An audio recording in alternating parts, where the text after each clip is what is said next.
9% ఎగనామం అట. గత జిహెచ్ఎంసీ ఎన్నికల్లో బీసీలకు జరిగిన ధోకా ఇది.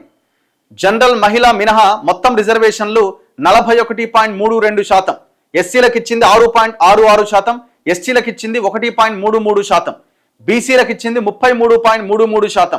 సుప్రీం సీలింగ్ ఎంత? 50%. గత సర్కారు గనక ఒకవేళ అనుకుంటే బీసీలకి మరో 8.68% వచ్చే అవకాశం ఉండేనట. కానీ ఇవ్వకుండా అప్పటి ప్రభుత్వం మొండి చేయి వెరసి బీసీలకు రిజర్వ్డ్ కాకుండా పోయిన 13 డివిజన్లట. ఇది కేసీఆర్ చేసిన మోసం. ఇప్పుడు సుప్రీంకోర్టు 50% సీలింగ్ పెట్టింది, 50% సీలింగ్ పెట్టిందని మొత్తుకుంటున్నాం. కానీ ఆ 50% రిజర్వేషన్స్ ఎస్సీ ఎస్టీ బీసీలకి ఫుల్ ఫ్లెడ్జ్డ్గా నేను కేటాయించే ప్రయత్నం చేసిరా?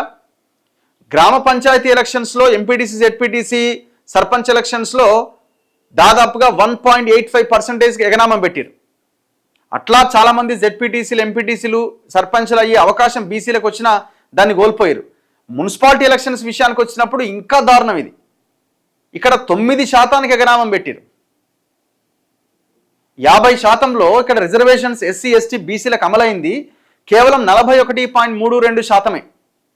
మిగతా 9% కూడా అమలై ఉంటే ఎంతో మంది వల్ల ఆ మున్సిపాలిటీస్లో కార్పొరేటర్లుగా కౌన్సిలర్లుగా పదవుల్లో ఉండేవాళ్ళు.